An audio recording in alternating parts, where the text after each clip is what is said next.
All right, so good morning. Today's Tuesday, May the 19th, and today we're going to do some hiring best practices. So let's get started. So the agenda for today is we're going to talk about some hiring tools, physical abilities testing, integrity testing, 6 common hiring mistakes. We're going to talk quickly about DOT and fleet drivers, company vehicle drivers, some incentives, and then we'll wrap it up. So physical abilities testing, making the case for it. So traditional approaches to managing these injury risks include addressing workplace hazards, improving case and claim management, safety and injury prevention training, developing return to work programs, also investigating fraudulent cases. So these are all great things that we should definitely be doing. But when you're looking at new employees, what we fail to consider is that hiring is a significant part of our injury prevention program. So we want to only hire those who have proven themselves capable of meeting the physical demands of the job. So some benefits of physical abilities testing. So it can identify persons who have pre-existing conditions or disorders, because we're not allowed to ask if somebody's had a work comp claim during the hiring process. But when you do a physical abilities testing, they can find these things out. Identifies persons who are not who do not meet essential job specific requirements. It also will collect some baseline measurements. So it allows comparison of employees pre-injury and their post-injury status. So when you know the condition that somebody is when they started working and they have an injury 6 months later, you're able to compare where they were and where they're at when they have their injury, and then once they have rehabbed that injury. It also qualifies employees' legitimate injuries, and also can help disqualify fraudulent injuries. So what is a physical abilities test?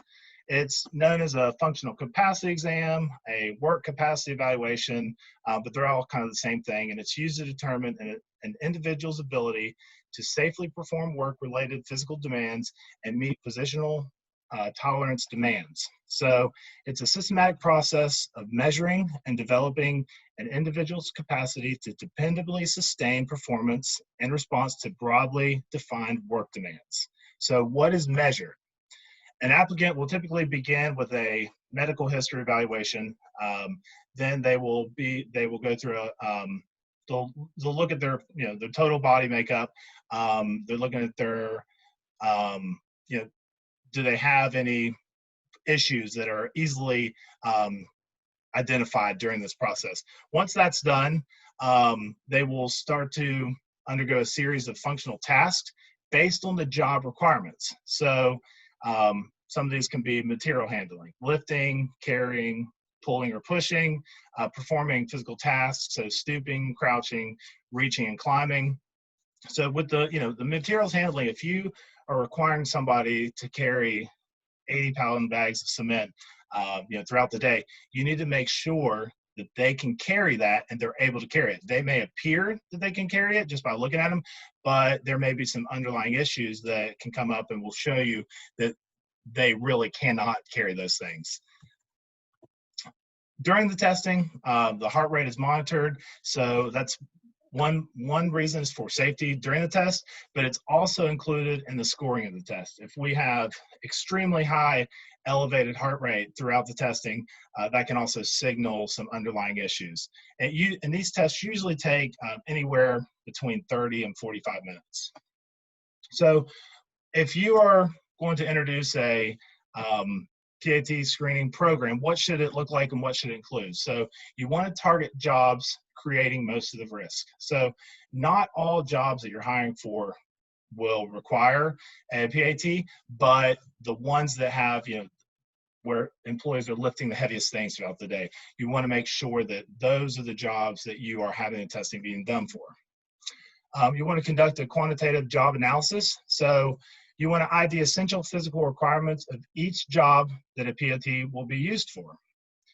Develop a job-specific test. So you want to use the information from your job analysis for testing and IDing minimal requirements for passing. So if somebody is required to carry 30-pound boxes, you need to make sure that that they are able to pass that requirement. If they're only able to carry 25-pound boxes, they're probably not fit for that job of carrying just the 5 more.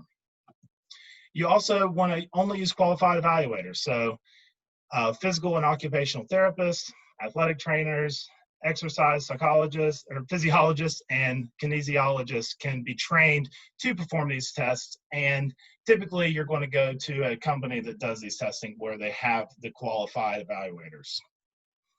And you also want, once you have your program together, you want to measure your return on investment. So you want to track your work-related injury costs before and then after initiating the program, so you can provide the justification for either continuing it or discontinuing it or even expanding it to other jobs that you weren't testing before, because you may find that you are hiring the right people that are qualified and you just want to expand that out throughout your company to some different jobs. All right, so things to avoid when developing and implementing physical abilities testing. You want to avoid pre-offer testing. So the functional screening is best performed after a conditional offer is made. One of the reasons is you don't want to be sending every applicant out for these tests because they can get pricey. So you want to make sure that you've made the offer and before this employee starts the job, then you send them out for the testing.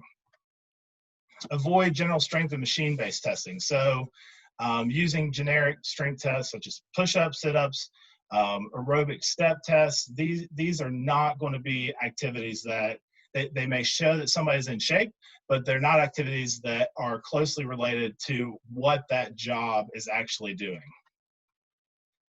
Avoid percentile metrics. So if an applicant, you want to ignore, if the applicant is in the 5th percentile or the 95th percentile, what really matters is whether the applicant's abilities match the demands of the job. So we're going to talk about some other pre-employment testing types. We have reactive, which is criminal background checks, drug tests, credit checks, and then we have our proactive testing, which is integrity testing, and there's also personality testing. So criminal background, they may be required for certain contracts or certain jobs wherever you're working. Sometimes drug tests are required, not always required. I think it's good to have drug tests. Credit checks, more of a white collar job. So we're going to talk about some of the pros and cons of each type of testing here. So background checks, they can give you some complete and verifiable information when it is available. It also may increase the truthfulness of applicants. So if they know that you're doing a background check, they may tell you, they do have a criminal record. They may have something that pops up when that background check is done. Some of the cons of this, it only detects individuals have committed crimes and have been caught. So there might be a lot of individuals out there that have they've committed crimes, but they just were never caught. It does not represent a candidate's current state of mind.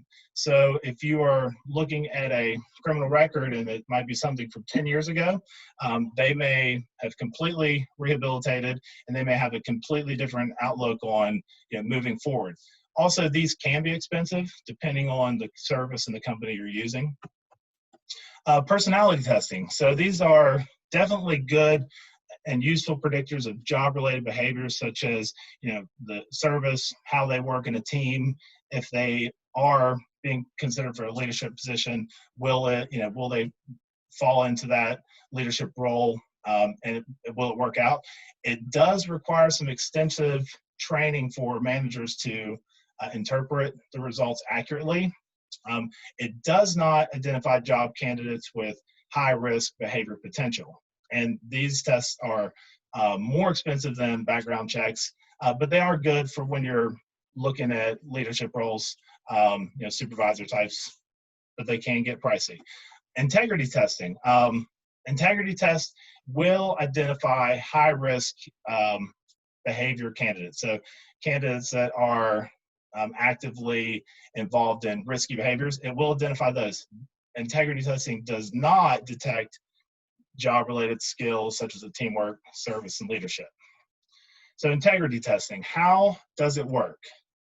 Integrity testing should be administered pre-interview.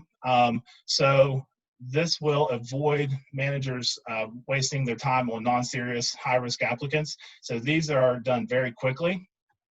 And it uses a cognitive dissonance to obtain answers taken by the test takers. So the human behavior is when individuals who are involved with risky behaviors like theft or illegal drug use will gradually begin to rationalize their behavior as normal. So the results with them having no issues with answering direct questions about their current or recent abnormal risky behavior.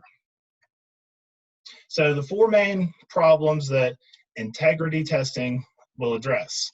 It addresses employee theft, drug and alcohol abuse in the workplace, faking things, being dishonest, violence, and bullying. So the first problem is theft. 25 to 40% of all employees steal for their employers. This may be on a large scale, or it could be on a small scale. But typically, whenever somebody is accustomed to stealing from the employer, they will continue that behavior from job to job. Employee theft costs employers over $50 billion on an annual basis, and 55% of theft perpetrators are in a management position. So the second problem is drug and alcohol abuse in the workplace. So drug and alcohol related abuse by employees totals $100 billion a year. That's a lot of money. These, drug and alcohol abusers use 3 times as many sick days, are 4 times more likely to be in an incident or accident, and 5 times more likely to file for workers' compensation. Nearly 75% of adult illicit drug users are employed, as are most binge and heavy alcohol users, representing 15% of the workforce. So these people are employed. Sometimes the signs are very, very obvious, but a lot of times they're not obvious, because it's a little bit easier to detect alcohol use because of the smell. But when somebody is addicted to opioids, there's not a smell. They are basically like a functioning alcoholic. There's just not the telltale signs of that. And drug and alcohol abusers are also 10 times more likely to steal from their employers. The third problem that integrity testing addresses is faking and dishonesty. So 50% of all resumes or applications contain outright lies. The National Insurance Crime Bureau estimates that workers' compensation fraud accounts for 25% of all insurance fraud, or $7.2 billion annually. The last issue that integrity testing addresses is violence and bullying. So there are over 2 million cases of workplace violence per year. Workplace violence costs $121 billion, with non-fatal assaults costing 876,000 lost workdays. Workplace violence has accounted for over 5,000 fatalities over the last 7 years, and roughly 35% of workers say they have felt bullied at work. This can lead to a lot of different issues in your workplace. It can lead to people leaving, people quitting, not showing up for work, not being able to do their job correctly. So this is a good problem that the integrity testing will address. So some of the benefits of integrity testing: it increases productivity. It's very low cost. The results are instant. Basically, usually, depending on the company that you're using for it, the results are either going to be a pass or fail. Is this person more likely to lie, cheat, or steal, or are they an honest person? It reduces turnover, reduces employment theft. It reduces frictional costs such as legal, rehab, and TPA costs. It reduces FMLA, short-term disability, long-term disability, and having to increase your sick leave programs or even sick day programs. It reduces unemployment insurance expenses. It can reduce workers' compensation loss rates, and it reduces background screening and drug testing costs. This is a long list of the benefits, some more benefits of integrity testing. I've highlighted a couple here. The instant results, it will accelerate the hiring process. It will reduce absenteeism. It can also improve your auto liability expenses. It will identify applicants with the entitlement mentality. There also could possibly be a reduction in non-occupational disability losses. All right, so next we're going to move on to 5 hiring mistakes, common hiring mistakes to avoid. These are checking references, not embracing technology, hiring skills instead of character, not providing training, and being afraid of losing employees. So the first one is not checking or even asking for reference. So to avoid this, you want to ask them for the reference and then make the calls. So it seems simple, but employers don't take the time to make the calls that can help them either screen out or screen in workers. So a lot of times, who is going to give a bad reference? But you may be surprised that somebody does give a bad reference, or they don't know that that reference is going to be bad for them. Just like you might learn a reason to reject a person when you're making these reference checks, you might find out that a fringe candidate has more potential than you originally saw if you can hear some true stories or some actual things that have happened from a reference that they've provided. All right, mistake number 2, not embracing technology. So how do we avoid this? You need to upgrade your technology. So field workers, supervisors, salespeople, and managers are getting younger. Technology it just becomes more important to them. And also, if you're not embracing technology, you're ignoring any improvements that technology can actually provide you.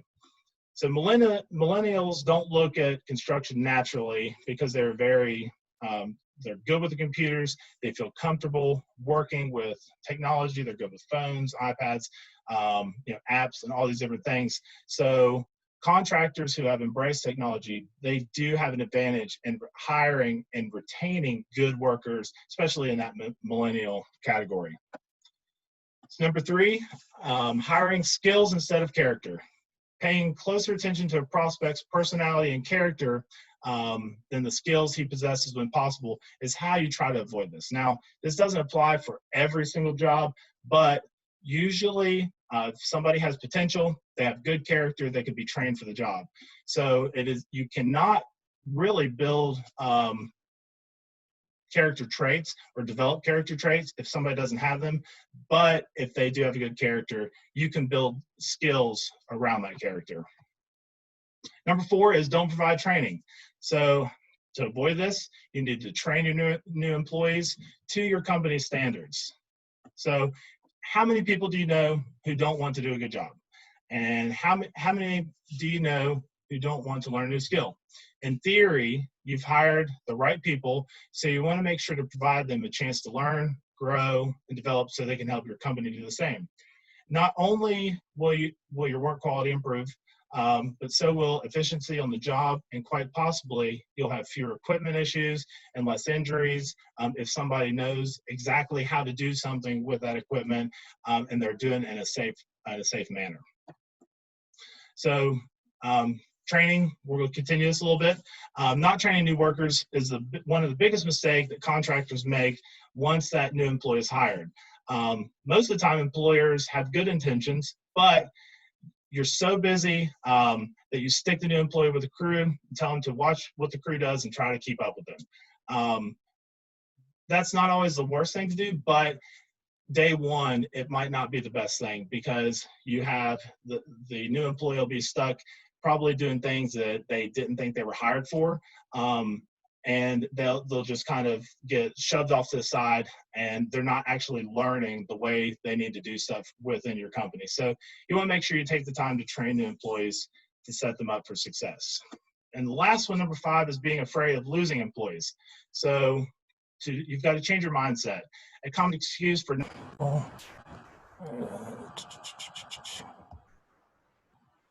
changing your mindset. A common excuse for not training people I'm sorry, there's some things popping up on my screen. As soon as I've trained them, they'll go to a competitor. In the big picture, if you train them well, you raise the job quality bar for the whole company. But more important, why would you leave after you've invested training efforts in them? So odds are that there's something you're doing or not doing that gave them a reason to leave. So examine your operation to try to identify what that is. Are you paying market wages? Are you providing enough hours? Or are you forcing employees to work too many hours? With millennials, this is a concern, but it's something that you should look at. Are your new employees being ignored? And is your work environment unsafe? Whatever the reason is, few people will take your training and bolt to the competition without a reason. So if you can identify the reasons why people, you're afraid that people are leaving, you can probably fix that. So we'll do one slide on hiring drivers. So we all know the process for hiring a CDL driver, but what about non-CDL drivers being hired and driving a company vehicle? So although we're not required to maintain a quote driver file for fleet drivers, best practices suggest maintaining the following: pulling and keeping an annual NVR, keeping their driver's license on file, requiring your drivers of a company vehicle to have a minimum number of years of driving experience, doing an annual review. So if there's stuff that's showing up on their NVR, you want to review this with that driver, and also require your drivers to go through some defensive driver training. Last, promote and reward recruiting. So make recruiting a top priority for everyone. Consider offering a signing bonus to new employees and a referral bonus to existing employees who recommend someone you end up hiring. So this can be paid in increments to make sure that the new employees work out. Also, offer employee referral incentives to subcontractors or suppliers who may give you a good employee referral as well. All right, so to wrap it up, there are many hiring tools that can help with screening potential employees. Just remember, these tools are not one size fit all in most cases. Integrity testing is probably good for everyone, but your functional capacity evaluations, they might not be good for every job category you have. Probably the more intense and heavy lifting jobs, those are definitely something you should look at for those. Don't hire your next workers' comp claim. Ensure your candidates are fit for the job and every task that is required. So you can't ask for if a potential employee has had a work comp claim, so you want to find out if they're physically fit to do that job, because if they re-injure themselves doing something for you that they were unable to do, that work comp claim is now going to go onto your experience mod. All right, so if you're struggling with retaining the good workers, evaluate why. The first 30 days is crucial to make sure that that employee is engaged, they've been trained properly, and they're given some direction for what to do. Are you taking the time to train them properly? And are new hires ignored? Or are you giving them meaningful tasks or just throwing them in with the crew and telling them to watch? And last, reward successful references made by employees. So typically, good employees will have friends or know other good employees. Take those references and ensure you're getting references from your current employees, because you want to always be hiring, even when you don't have an open position, because good employees are hard to come by. So when a good one comes up, you want to make sure that you're ready to get them, onboard them, and get them trained so they can provide some value to your company. So I'm Michael Williams, and that's our presentation for today. So do we have any questions out there? I'll go ahead and unmute everybody.